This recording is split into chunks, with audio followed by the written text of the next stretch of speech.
Should marijuana be legal and accessible for adults over 21, Washington State would be out front in challenging federal marijuana policy if voters approve 502. Allison Holcomb, campaign director for New Approach Washington. Why is this a good law? It will end somewhere between 9,000 and 10,000 arrests for simple marijuana possession every year and generate up to $1.9 billion in the first 5 years after passage. Douglas Hyatt is an attorney who has represented medical marijuana patients for more than a decade. You'd be hard-pressed to find anyone that supports marijuana legalization more than I do. But this initiative doesn't legalize anything. You can easily take 10,000 possession arrests and turn them into 10,000 DUIs. Initiative 502 is a good approach to take because it can pass on November 6, 2012. They're spending millions of dollars running a legalization campaign that isn't a legalization campaign. This will have disastrous real-world consequences. It will strike not the last blow, but the first blow against marijuana prohibition.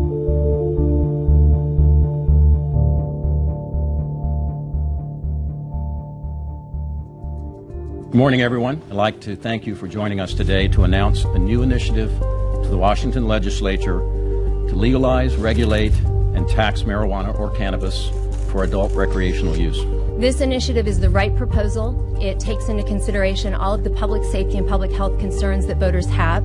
It's at the right time, and it's backed by the right people. For 10 years, I've been speaking out publicly on this, and I'm proud to do it, not because I'm pro-drugs, not because I'm soft on drugs, because I care about the innocent victims in our society. The war on drugs has contorted us as a nation.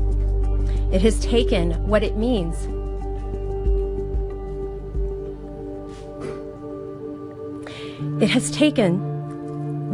to be an American, to live in hope, to live in dignity, to live in freedom, and it has turned it on its head.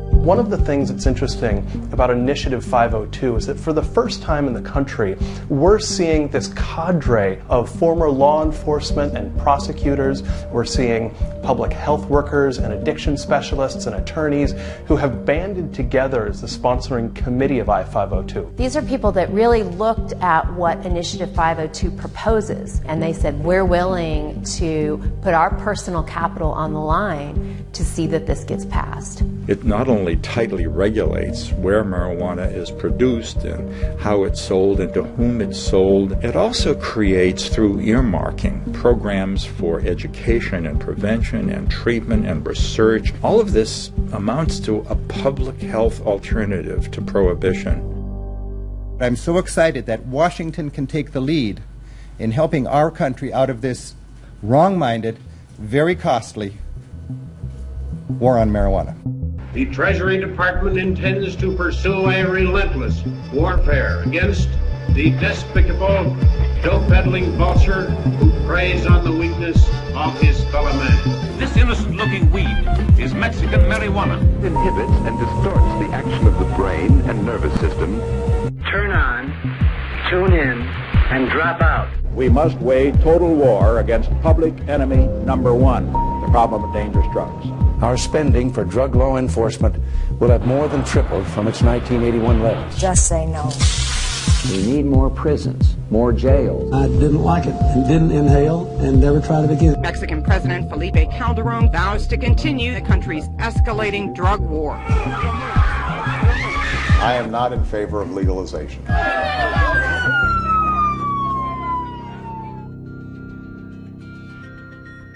We arrested more Americans in the last year than ever before, over 800,000 Americans, 90% of them for simply possessing a little marijuana. We're the #1 jailer nation on the planet. At the heart of this is the prohibition approach to drugs. In Washington State, 3% of the population is African American, but we're about 19% of everyone in state prison, much of it because of drugs. Individuals that are for the legalization talk about the fact that there's a lot of people incarcerated because of lower level marijuana possession, and this will take care of it. And I think that's crap. The dealing of marijuana is still going to be illegal. Large quantities of marijuana will still be illegal. underage use of marijuana will still be illegal. The supporters behind I-502, I don't think been in the trenches of where the problems are. Police, search warrant, open the door! Illegal drugs and misuse of alcohol is a significant social problem that will not go away simply because we make marijuana legal. We learned from prohibition that you can have a law that's causing more harm to society than the drug abuse that it's trying to deal with. The abundant use of alcohol legally in this country is a disaster. The social costs are enormous. Simply saying that it didn't work for alcohol, so we shouldn't do it for marijuana, is a lot like saying it's just too hard. It's just too hard to do the right thing, so we're not going to do it. We're not simply saying the war on drugs has failed, so let's give up. What we're saying is the war on drugs has failed, and here's something that might work better. Unfairly, our failed policy has put enormous burden on law enforcement to try and win, if you will, to arrest enough people to declare a victory that's never going to be had. I'm saddened by the fact that I've spent 4+ decades doing this, and it's worse. We have an opportunity now to change course, but we can't do it until voters step forward and say that now is the time when we have the courage to do this.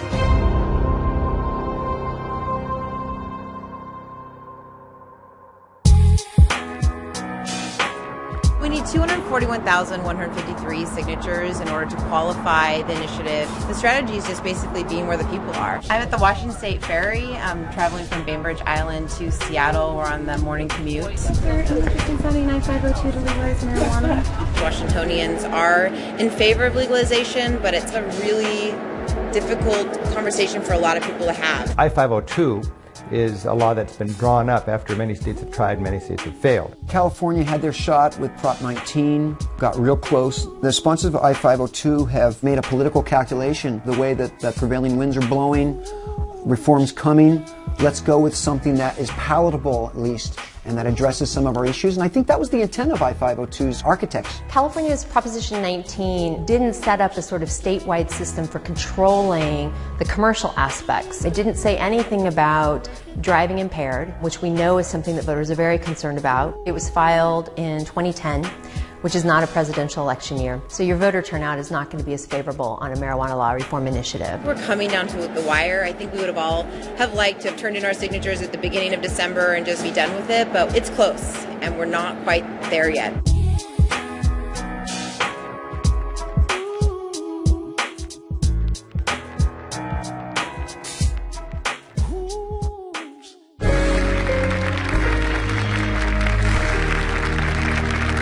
Welcome to the program. I'm Rick Steves, travel writer and your host. I've found that challenging one's own preconceived notions and engaging in open and honest conversations with others is one of the beauties of travel. Rick Steves has been an outspoken and eloquent advocate for marijuana legalization for a long time, and he's been unapologetic. When I first announced that I was going to work for the legalization, taxation, and regulation of marijuana, people pushed me down in a chair, and there's all sorts of cameras on me. And, so are you a pothead? Do you smoke marijuana? And it was like, man, I had just admitted that I was a child molester or something like that. There need to be more business people like that in this country who are willing to speak up for their values, put their money where their mouth is, and if people don't want to support their business, then so be it. Is it good for my business? I have no idea. Do I care? No. This is important, I don't want to live in a world where everybody calculates what are their political stances based on what's good for their business. I'm concerned that our nation's war on drugs has created an atmosphere where people are afraid to talk openly about the issue. Fear should never keep us from advocating the reassessment of a law we believe is causing harm to our society. Joining us, Allison Holcomb, director of the American Civil Liberties Union's Marijuana Education Project. It's really embarrassing if you think about it, because we're a country that stands for equal justice for all, and yet that's not the message that we're sending to our communities with the way that we enforce our marijuana laws. I grew up in Tulsa, Oklahoma, and went to school in the Bay Area, came up to Seattle for law school, and funnily enough, during that entire time, never tried marijuana. I wound up going to work in the criminal defense sector, represented primarily people who were accused of drug offenses. And over time, I began to question why exactly our laws made it a crime to use marijuana. We launched with the hope that we were going to corral a lot of excitement to get this initiative on the ballot. It didn't work out quite that way. Today we are filing 355,000 signatures in support of putting Initiative 502, which would legalize, tax, and regulate the purchase and possession of small amounts of marijuana by adults 21 and over. It's December 29th. We have until tomorrow to turn in all of our final signatures, and we had our delivery today of about 355,000 signatures. It's a huge day for us because we've been on the streets since August 1st gathering signatures, and now they're all behind me right now counting. The present system is broken. It's not working. This is a new approach. This is a very exciting day for all of us. It's common sense. The polls are showing that there's great support for this initiative, and so I expect that the people will have their say. New approach, telling lies. We don't want your DUIs. New approach, telling lies. We don't want your DUIs. New approach, telling lies. We don't want your DUIs. Throwing patients under the bus. Immoral. Criminals. Unethical, unscientific, Why would the try to make criminals out of patients? It ought to be a shame. Shame. Shame. Shame. For the last 30 or 40 years, the marijuana legalization movement's really been a unity, a kind of a kumbaya spirit, if you will. Not because everybody agreed on the fine points of how legalization would be implemented, but more because legalization just seemed so far off in the distance it wasn't really relevant. What we see in Washington state that's really unique is that you have the medical marijuana activists. It's not as broad of an initiative as they want.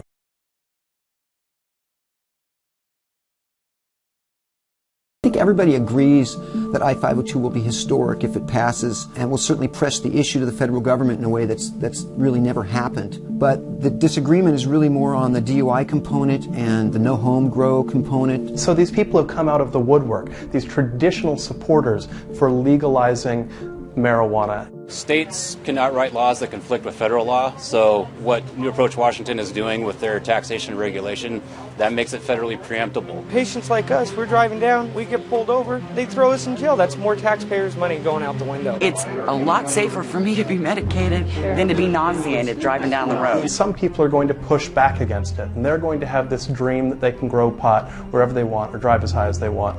And frankly, that's unrealistic. I'll just briefly state that while New Approach to Washington appreciates that other people have their own opinions, what we're here today to do is to celebrate the fact that 355,000 registered Washington voters signed the petition to put I-502. Lies! Lies! Deceived! L-I-E-S!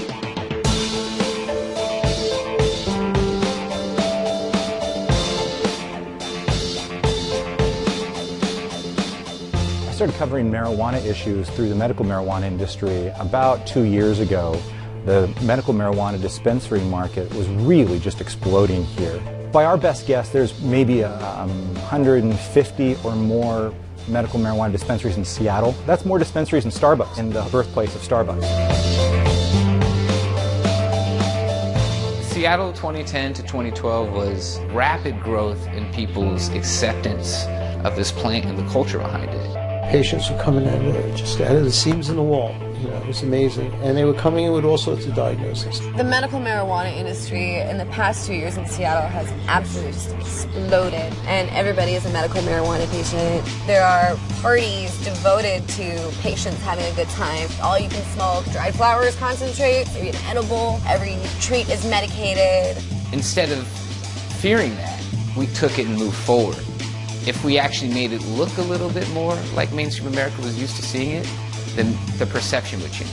I knew immediately that coming into this industry, I would be perceived as nothing but a two-bit drug dealer. There are responsible business people in this industry that care. It's not just about money. We're one of the dispensaries that opened up and took the chance and the risk. Flour, oil, tincture, butter, candy, soda pop, you name it, we pretty much got it. These dispensaries, they've got pounds and pounds of marijuana coming in. You have marijuana brokers and you have people who are gauging the quality of the marijuana and setting the price for it like any other product. And now there's a large patient community that have their own interests that they have to look out for. There's so many conflicting motivations in this industry. When you get all these people in one room and try to unify them behind one cause, like it's the makings of a reality TV show.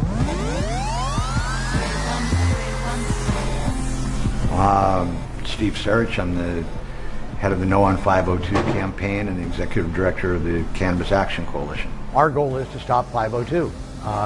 It is absolutely the most heinous new form of prohibition. Well, good afternoon, everybody. On behalf of all of us greedy, skeezy, money-grubbing, monopolistic prohibitionists, and patients, I would like to thank you all for coming to our first official press conference. Well, we're all patients. That's the one thing we have in common. All of us here believe that there needs to be an end to the war on cannabis users. We just don't feel that I-502 will do that. The government has figured out that sooner or later the public is going to legalize marijuana. It's going to happen. But they've found a way to shift the criminal justice system to prosecute at a different point, and that is the driving point. They pull you over, they smell pot, and under the new law they won't charge you with possession. They'll charge you with DWI, which is a much more serious charge and much more difficult to defend. If I can't drive or use the only medication that works, I will no longer be able to hold a stable job. I will no longer be able to live a productive life or be a productive citizen of society. My job for the last 10 years has been looking out for the rights of patients in the state of Washington. Steve has always been a fan of a fight. You know? I definitely don't like him as my boss or a friend, but I support what he's doing. I have never sponsored a legalization initiative. I've never spoken on behalf of a legalization initiative, and I probably wouldn't have spoken out on this if it didn't so negatively impact all the medical marijuana patients in the state of Washington. The medical marijuana industry here is so lightly regulated and so chaotically regulated that it has created a bunch of problems for state, for police, and for lawmakers. I opened the first and only collective garden in Leavenworth, Washington in June and closed it in August. I followed the state law by the book. I didn't just open the doors of a weed business. The U.S. attorney sent out a letter, not to me directly, but to my landlord, saying that he and I both would be charged with drug trafficking and a $500,000 fine and 10 years in imprisonment, and they would seize his building. The day I got that, I decided to close my doors. I called my lawyer right away. She said when they send those out, they mean business, and they will come. The Obama administration has been pretty tough on medical marijuana outlets, both here in Washington and Montana, all over the country, where you might have thought that they would have taken a softer approach. They've actually been more aggressive than the Bush administration. The federal government is very powerful. They can do whatever they want, you know. I am scared. Every day we were open, the feds could have came in, the police could have came in. We put our foot out there and took a chance. Marijuana possession or use in any amount is illegal under federal law. They have ranked marijuana as a Schedule I offense, which makes no sense to anybody who understands the science or the politics of it. It's very hard to move the federal government to acknowledging the medical value of marijuana. It's put in a higher category of danger than cocaine. In reality, marijuana is less dangerous. It's less dangerous than heroin, which is also in Schedule I of the Controlled Substances Act. We're not going to get to a legal federal marijuana policy for quite some time. The states need to challenge it. They need to challenge it one by one with laws that propose a regulatory framework and dare the federal government to challenge them. People think that it's just a bunch of drug dealers that just set up and they just want to sell as much as they can. And in some cases that is the truth.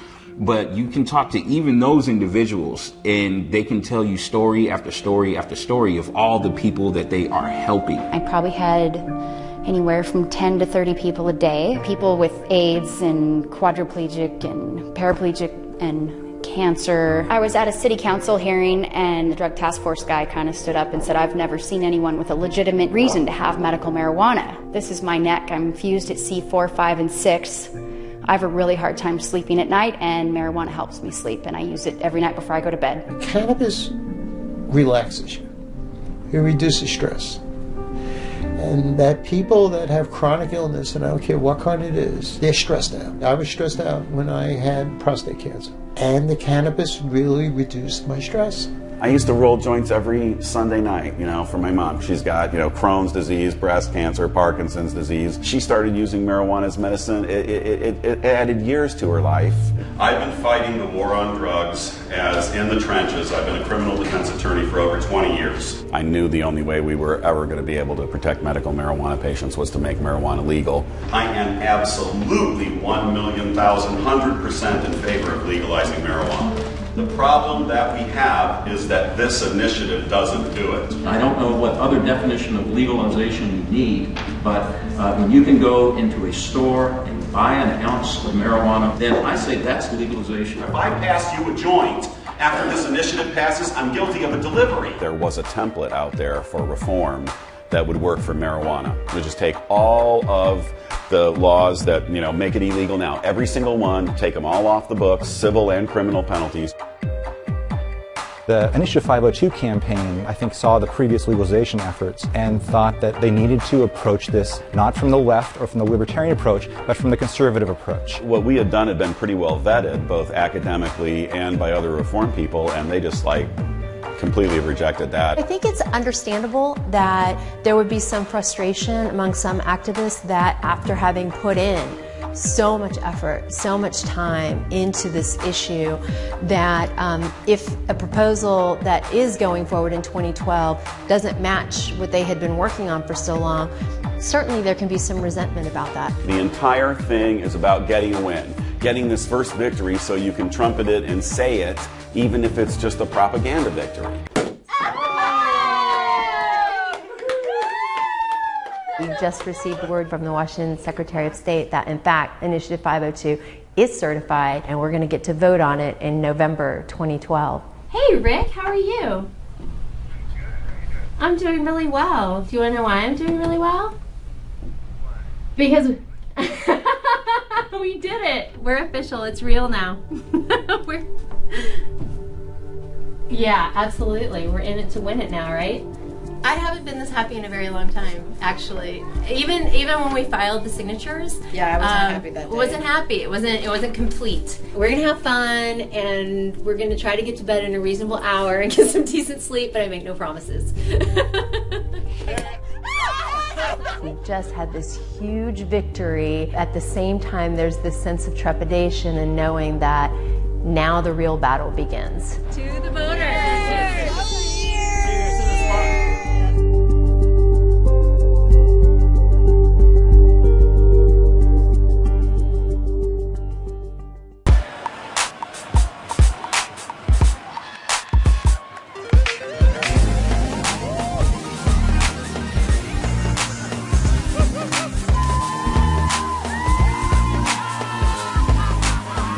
Today's the Gay Pride Parade in Seattle, so it brings out all sorts of people that believe in, live and let live, and we're celebrating tolerance.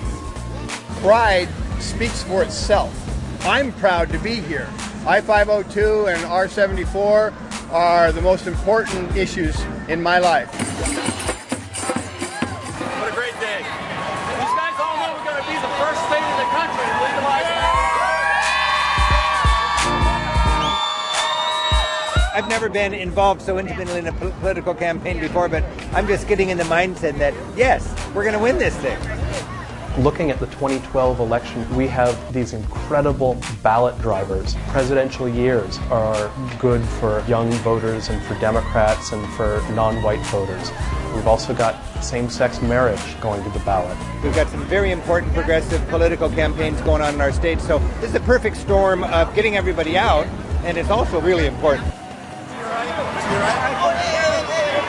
It was courageous 10 years ago to speak out on marijuana. Now people are a little more sophisticated and they realize that it's good citizenship to speak out. It's hard to bring change in government, dramatic change in government. We've been wedded to our marijuana laws for a long, long time. Why doesn't it change? I think it doesn't change because our politics don't allow it. I've had members of law enforcement come up to me individually and tell me I'm doing the right thing. And when I ask them, well, could they come out and say that publicly, they say, oh no. Oh no, because they'd be ostracized. We're afraid, whether Democrat or Republican, that you'll get pinned with a label that says you're soft on crime. I don't smoke marijuana. I don't want to smoke marijuana. I won't smoke marijuana when it's legal. My concern is this: from a law enforcement standpoint, prohibition of marijuana has failed. I felt that I had a responsibility as a senior federal law enforcement official to say something about it and add to the public debate. So many people are smoking marijuana that police officers have an opportunity to arrest far more Americans than really ought to be arrested. We spend $14 billion to enforce marijuana prohibition. Well, what are Americans getting for their tax dollars? They're getting the largest prison state in the history of the world. We have escalated marijuana arrests enormously over the past 2 decades, and marijuana use rates stay flat. They're not going down. By every measure, Americans smoke more than double the European per capita average, and the Dutch smoke less than the European average. We have spent 40 years and $1 trillion waging a war that's had no impact on drug use and has created a dangerous, violent black market that is undermining our communities. When you look at the horizon of organized crime, of interstate and international crime, the face of it was marijuana. The Pacific Northwest is a transient point where a product comes in and is broken up, and it'll go to Frisco and LA and Houston and Miami and Chicago and New York. The federal government, the United States federal government, has said itself that the majority of revenue flowing to the cartels comes from United States marijuana sales. We bear responsibility as the market that is funding those activities. We've tried for 90 years or more to stop its use, and that has failed. It's time for something different, and I think regulation, taxation of marijuana, the control of its use, is a much preferred approach. Anyone who wants to get pot can get pot. You can grow it anywhere. You can grow it in your backyard, you can grow it in your garage, you can grow it in your living room, you can grow it in your attic. People are selling on the street, people's friends or friends of friends are selling pot. It can be inexpensive, you can get the best stuff that you want. Prohibition has utterly failed. There's probably a good 15, 20 dealers out here that sell weed, and they all make at least a couple $100 a day. They're not paying taxes, so everything they earn is tax-free. It's already the second largest cash crop in Washington state after apples. So why aren't we taxing it already? We know that everyone's smoking it here. We're taking a revenue stream that is currently in the hundreds of millions of dollars annually. It's not being taxed. There's no regulation attached to it. We can redirect that stream of funding into legitimate, licensed, regulated businesses and taxes that will go to support our state general fund. Whatever figure you want to put out there that the state will sell it for taxed, there'll be somebody out there selling it for half that price. It's a balloon. That's all it is. You squeeze the balloon here, what happens to the balloon? It gets bigger somewhere else. How taxing something 3 times at 25% and then again another 10%, how that's going to wipe out a black market when we all know, if you took economics in college, the way you end up with a black market is overtaxation. After the prohibition was repealed, the black market for alcohol pretty much disappeared. You don't see people outside of stores trying to sell you beer that they made at home because it's $1 cheaper than the beer you can get in the store. They're not legalizing it under state law, so they know that these stores aren't going to get set up. This is an elaborate hoax. They're talking about millions and billions of dollars in tax money that they know is not going to happen, and they're using that to get it passed. Why are they doing that? I don't know, but they are not about to tell us either.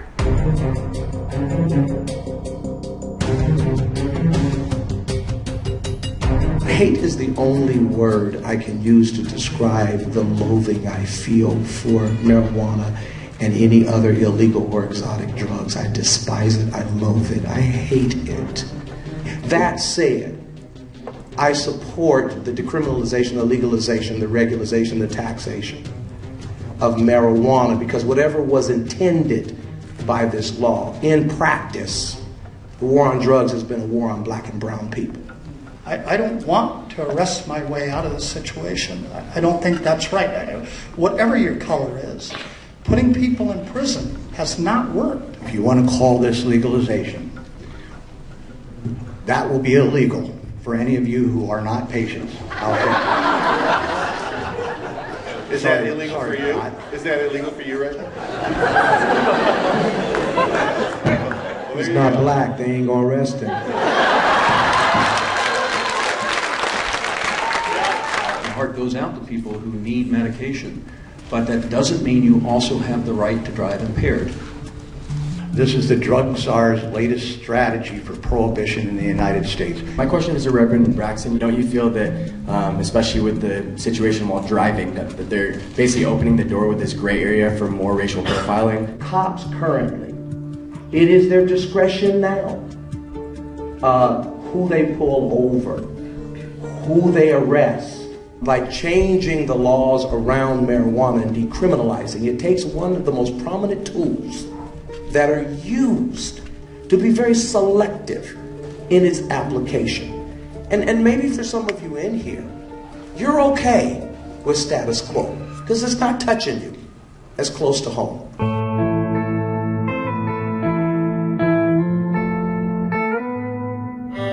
My name is Keith Blocker. I'm co-chair of the Political Strategies Committee of the Tacoma-Pierce County Black Collective. African Americans and Latino Americans, people of color in general, are filling up our prison systems, and most of their arrests are for nonviolent crimes. More white people smoke marijuana than African Americans, for example, but far more African Americans are arrested and go to jail for marijuana possession. African American youth, they are 20 to 30 times more likely to spend time in penal institutions than our white youth for being in possession of marijuana. If you have a bunch of people that aren't necessarily committing crimes, but you just don't want them in this community, then you take these kind of lightweight things and you make them a really big deal. It's not a fair law. It's a destructive law. It's a racist law. It's a tragic law. Rich white guys don't get busted. Poor guys get busted. Black people get busted. It really stagnates their potential, and it's unfortunate because a lot of people do use marijuana and everybody's not a target. During the time that I was practicing criminal defense, there were a number of people that would cause me to pause. These would be young people that had been accused of possessing marijuana, something that could derail that young person's life. I think that's when I really first started to see that I don't want to spend the rest of my life walking kids through a criminal justice system that's going to fundamentally change their lives. I want to see if I can do something about that system. It bothered me that young people could be arrested and have a criminal record for the rest of their lives. Even a misdemeanor marijuana possession conviction was something that could cause them not to get into the college that they were applying to, not to be eligible for financial aid, not to get the first job that they applied for, or the second job, or the third job. What you don't do is you don't give them one more way to target young black and Latino men. And a per se drug law is a perfect way to do that.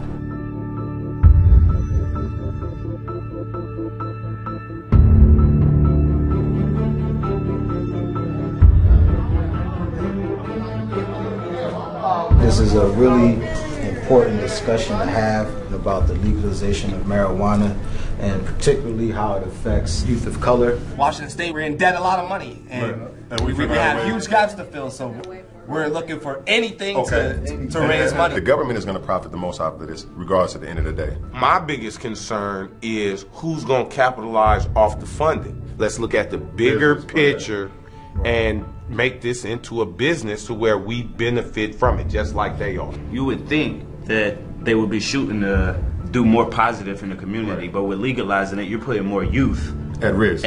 I'm under 21, so I have all types of stipulations with it, know. I'm a medical user, Right. What's crazy about it to me is from 18 to 20, I should be able to smoke, especially if I can vote for it. 50 to 60% of the people that get caught with marijuana are already under 21. So you're right, a lot of it's not going to change. People who are most vulnerable will still be affected. They made it open season on kids, so now a cop sees some kids in a car, pulls them over, smells marijuana, boom. You are going to the hospital. If there's any detectable amount of marijuana in your system, it could have been from a day ago, you're guilty of a DUI. No way out.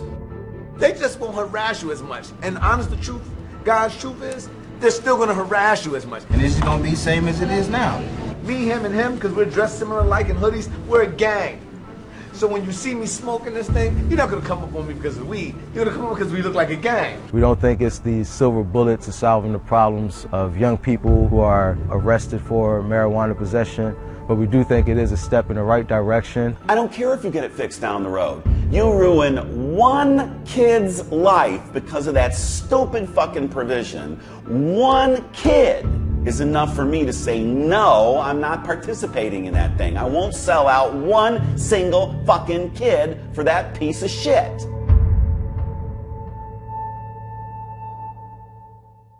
It's one turning underrated and pilots living proof. Nobody a difference is, nobody the things they telling you. Cause we've been shaking haters, living like some humble hippies. Let's smoke a joint and get along. Is anybody with me? HempFest is the world's largest annual cannabis policy reform event. Been taking place on the Seattle waterfront since 1991. And it's 1.5 miles of vendors, speakers, bands, music, freedom, and information.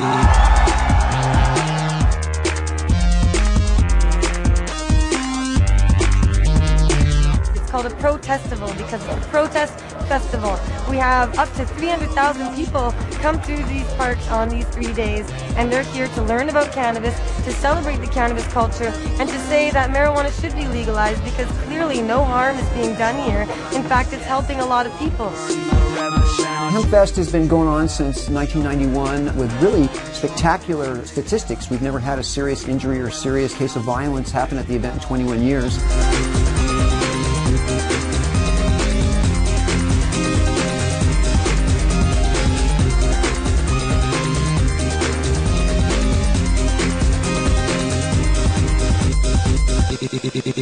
Attitudes in Seattle in particular have become increasingly lenient towards marijuana. In 2003, we passed Initiative 75, which made marijuana possession the city's lowest law enforcement priority.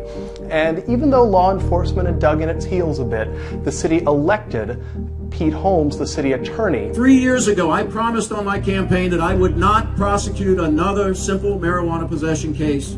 I have not, and I will not as long as I'm your city attorney.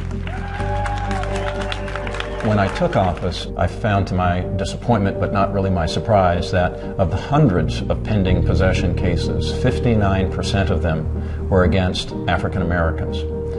Seattle is a city with a 7 to 8% African American population. So it only confirmed what I had already suspected. I ordered all of those cases dismissed, and we have not filed a case since I took office. I was originally appointed in 1983 and quickly saw in my own courtroom that we're churning low-level drug offenders through the system for no good purpose, ruining people's lives, and realized that the tougher you get with regard to drug crimes, literally the softer you get with regard to the prosecution of robbery, rape, and murder. This is an absolute waste of resources. It's counterproductive, and eventually determined that drug prohibition is the biggest failed policy in the history of the United States of America, second only to slavery. Unjust laws like marijuana prohibition don't make us safe. They undermine respect for cops who would rather focus on more serious crimes. Because of the war on drugs, this country jails more of its citizens than any other nation on the planet.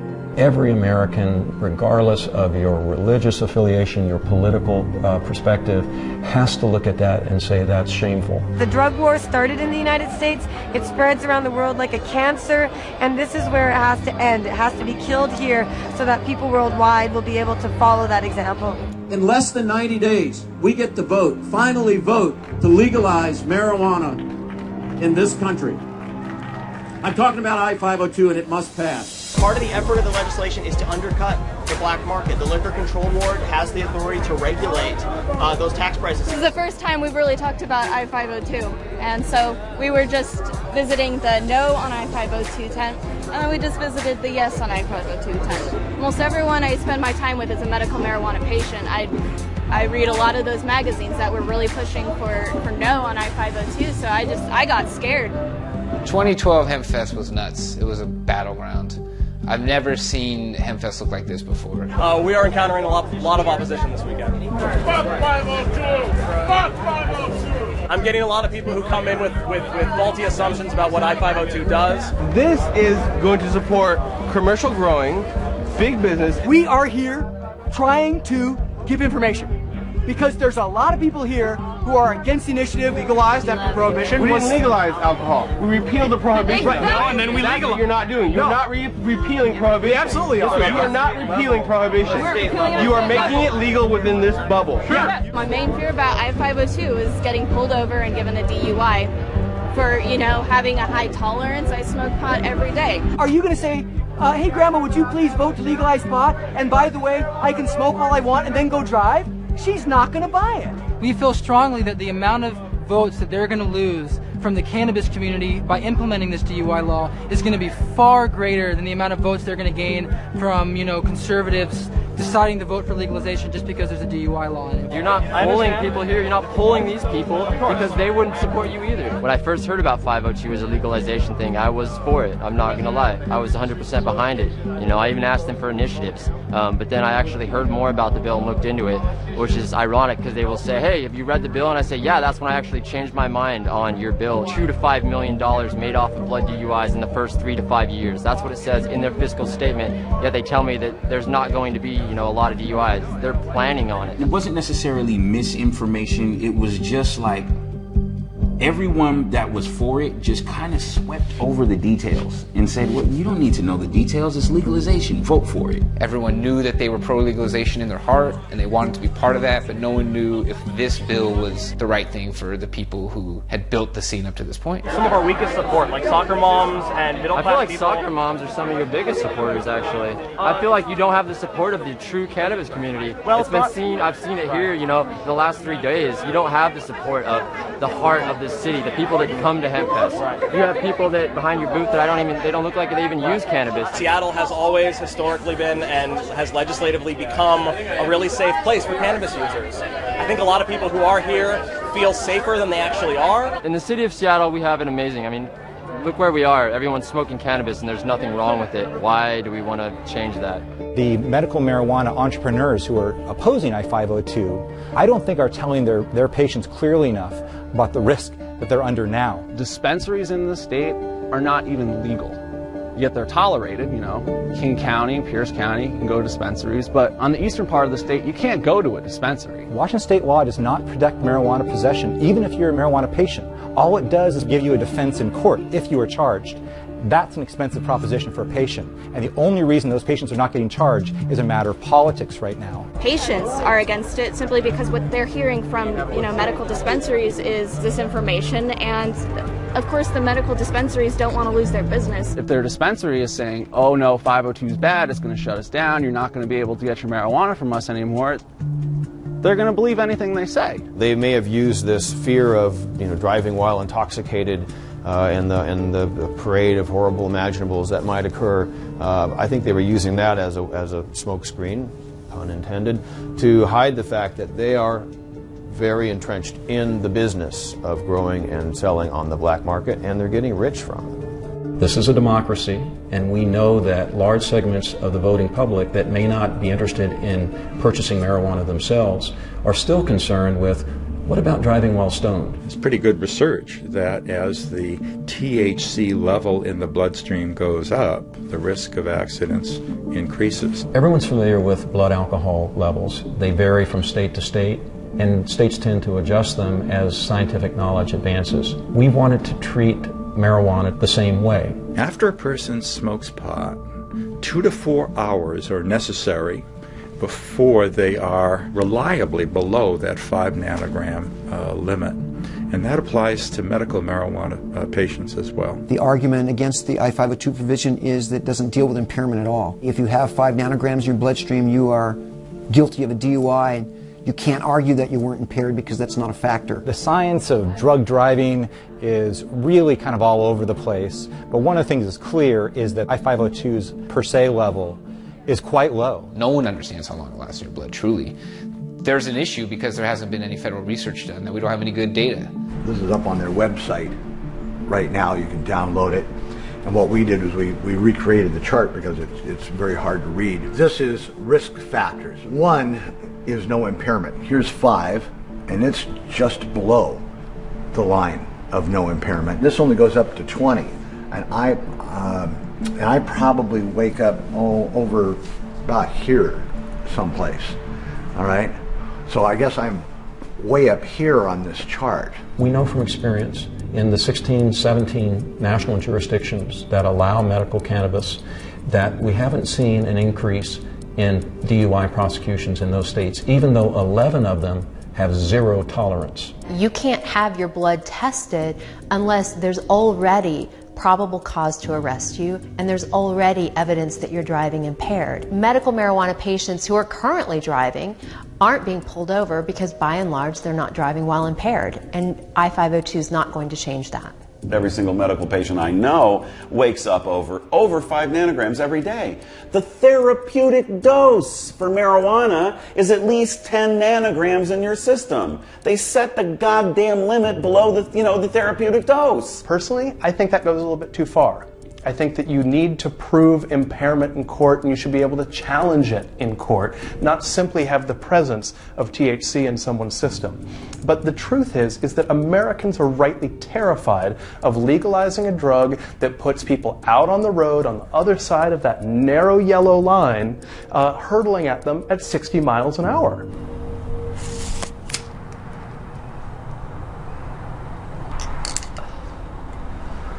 I'm Darian Clary, I'm 17, and I have MS, which is multiple sclerosis. From my neck down to my elbow, it feels like someone's holding a torch.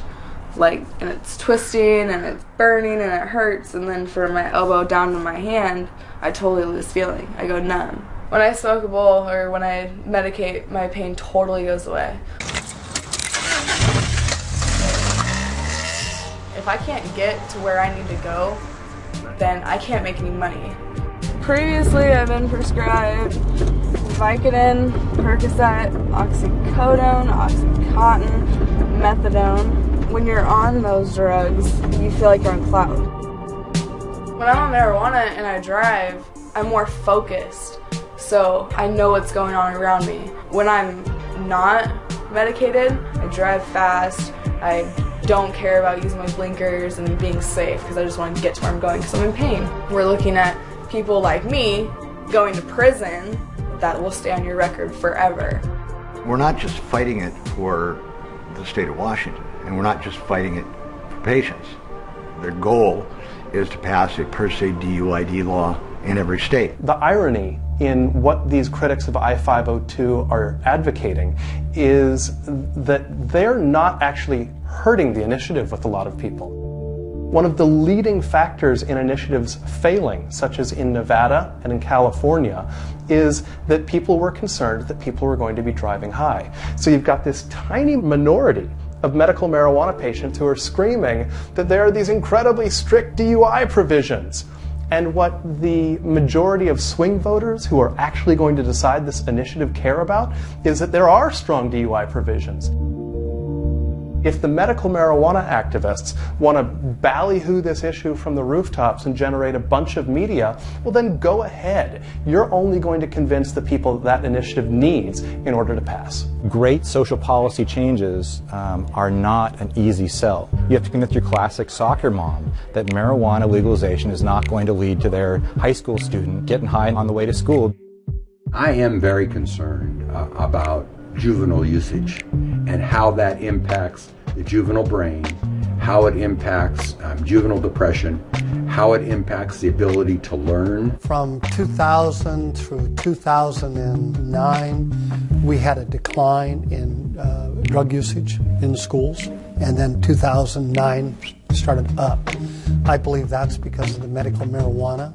We're sending a mixed message to our youth. There are a significant number of people who don't engage in the use of marijuana simply because it's illegal. I asked my son, who's 21, I said, what do you think? If this is legal, will more people use it? And he told me, Dad, more people your age will use it because people my age already know where to get it. Young people have ready access to marijuana now, but are very poorly informed about its effects on health and behavior. With tobacco, we've been successful at advertising restrictions, at providing science-based information to people. One of my major reasons for being enthusiastic about the initiative is I think it's going to do a better job than prohibition has done in protecting young people. come November 2012, we're looking to pass the most comprehensive marijuana law reform measure in the world. This year, we're going to need to talk to as many voters as we can across the state. We need to be in communities, answering questions, making sure that people understand what Initiative 502 is and what it isn't. Tomorrow, we're going to pick up Rick and go on a week-long 7-city tour of the state of Washington. Well, this is the big Rick Steves, Allison Holcomb bus tour. Apparently they're marshaling the troops down there now, so see what they come up with. Why people believe that this whole thing really is about legalization, I don't know. I mean, it seems like an obvious scam to me. We are in Olympia, Washington, which is the state capital, and we are launching the tour today. I'm like a little kid here. I'm so jazzed. I love a road trip, and this is a road trip with a meaning.